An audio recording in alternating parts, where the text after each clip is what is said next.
Hi friends, मैं ओम नारायण सिंह। आपका हमारे यूट्यूब चैनल ओएन सरकार से बहुत बहुत स्वागत है। हम लोग चल रहे हैं कक्षा 12 भौतिक विज्ञान। जैसा कि हमारा चैप्टर चल रहा था गॉस का नियम, तो उसको आगे की ओर हम लेके चल रहे हैं। हेडिंग हमारी कौन सी है उस पर आइए देखिएगा। और हाँ, ध्यान समझिएगा, कोई भी पॉइंट आपका छूट के जाने ना पाए, इस बात पर आप गौर कीजिएगा। पेन और कॉपी लेके तैयार हो जाइए, लिखिए, समझिए और अच्छे से पढ़िए और अच्छे नंबर से आप पास होइए। ठीक है ना। हेडिंग कौन सी उसके बारे में बात करें।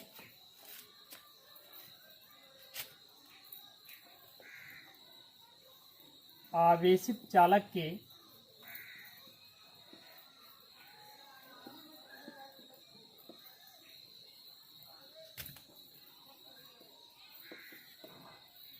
ठीक बाहर या ठीक बाह्य बिंदु पर, बात वही है, वैद्युत क्षेत्र की तीव्रता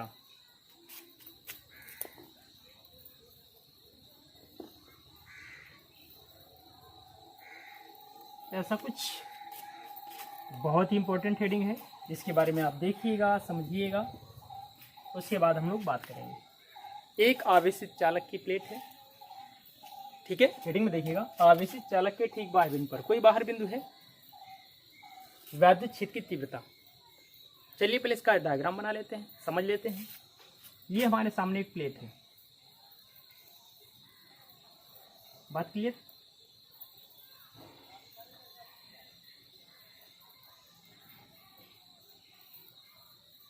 इसे आप असीमित कर दीजिए, बहुत लंबी है।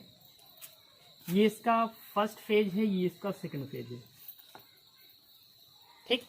ये कोई बाह्य बिंदु क्या है, कैपिटल पी मान लेते हैं। ये क्या है, धनावेशित प्लेट, पॉजिटिव है। टोटल दोनों फेज क्या हैं, पॉजिटिव है। ऐसा कुछ। पहली प्लेट का वैद्युत क्षेत्र क्या होगा, वेक्टर E1। दूसरी वाली का वैद्युत क्षेत्र क्या होगा, वेक्टर E2। ऐसा। ये वाला दूसरी सिरे का है, ये वाला पहले सिरे का है। हमारे पास अनंत विस्तार की एक प्लेट है, ये देखिए अनंत विस्तार की है।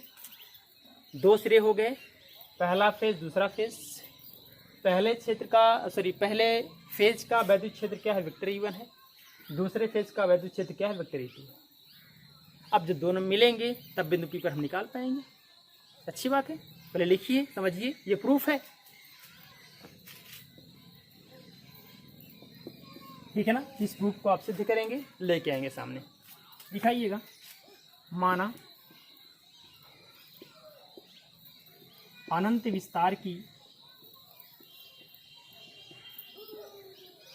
एक समतल प्लेट,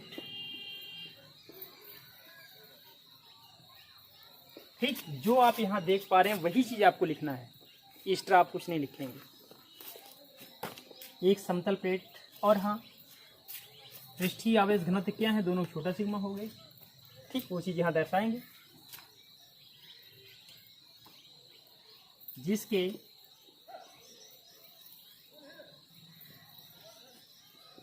दो सिरे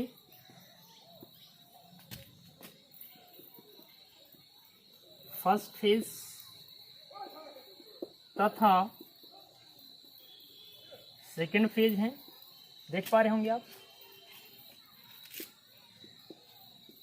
और दोनों सिरों पर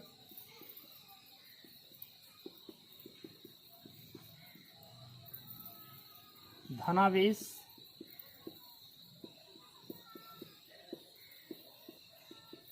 एक समान रूप से फैला हुआ है। वो आप देख भी पा रहे होंगे, यहाँ भी इस सब पे प्लस है, यहाँ भी इस सब पे प्लस है, एक जैसे फैला हुआ है। अंदर क्या है, वैद्युत क्षेत्र शून्य है, तथा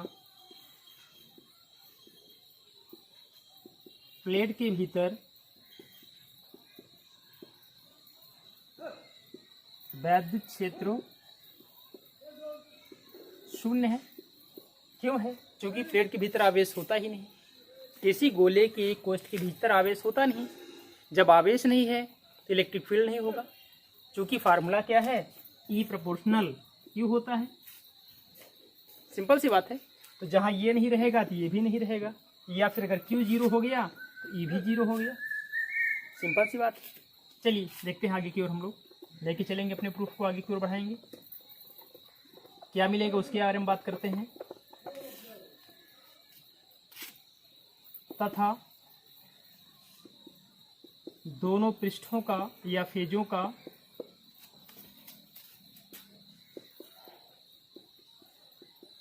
पृष्ठीय आवेश घनत्व छोटा सिग्मा है। आप देखिए ना, छोटा सिग्मा है दोनों का। इस प्रकार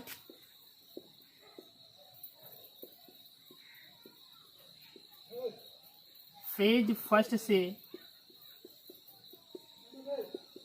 बिंदु P पर वैद्युत क्षेत्र क्या है? फेज फर्स्ट है, इलेक्ट्रिक फील्ड क्या है? वेक्टर E1, ठीक है ना। इसे आप E1 कह दें। ठीक, सेकंड वाला E2 है। क्या हो जाएगा? E1 बराबर छोटा सिग्मा बाई 2 एप्सिलॉन 0। जैसा कि इसके पीछे वाले प्रूफ में आपने ऐसा कुछ निकाला था, किसी फेज के लिए इलेक्ट्रिक फील्ड का मान E बराबर छोटा सिग्मा बाई एप्सिलॉन 0, 2 एप्सिलॉन 0।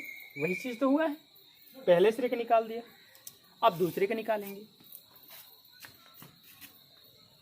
तथा फेज सेकंड के कारण बिंदु P पर वैद्युत क्षेत्र E2 या वेक्टर E2 लगा दें, बराबर छोटा सिग्मा बाई 2 एप्सिलॉन 0। हम इसकी बात कर रहे हैं। इसके कारण यहाँ पे क्या होगा? इलेक्ट्रिक फील्ड वेक्टर E2 छोटा सिग्मा बाई 2 एप्सिलॉन 0। हम पहले सिरे से भी P पर पहुँच चुके हैं, दूसरे सिरे पर से भी P पर जा चुके हैं, ठीक है ना।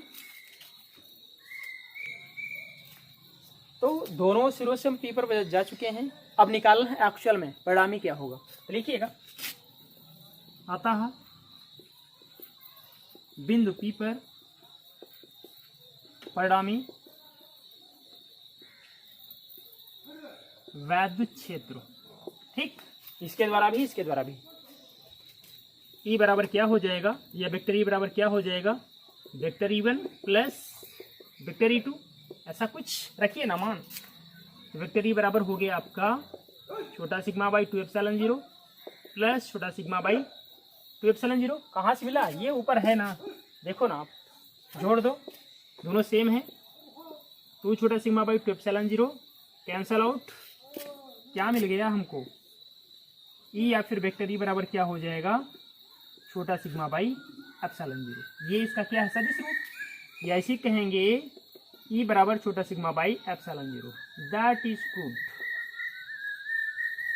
ठीक, चाहे आप यहाँ छोड़ दें या फिर आप यहाँ छोड़ दें, यही हमको दिखाना था कि कोई अगर अनंत विस्तार की प्लेट है, दोनों सिरे से कहीं बाहर बिंदु पर जाते हैं, चाहे आप इधर जाएं या फिर इधर जाएं या यहाँ जाएं, कहीं भी जाएं, लेकिन बाहर जाएं, किसी एक पॉइंट पर इलेक्ट्रिक फील्ड का मान निकालना है, तो इस तरीके से इसको हम निकालेंगे। बात क्लियर, कंप्लीट। तो आज की वीडियो में फिलहाल इतना ही। इसमें अगले प्रूफ के साथ लेके आएंगे, आपको दिखाएंगे, समझाएंगे। और हाँ, इससे आप फास्ट नोट कर लीजिएगा ताकि आपको रिवीजन में कोई दिक्कत ना हो, ठीक है, ओके। और हाँ, अगर वीडियो हमारी आपको अच्छी लगी हो तो प्लीज़ इसे लाइक, सब्सक्राइब और शेयर करना बिल्कुल भी ना भूलें। Thank you so much.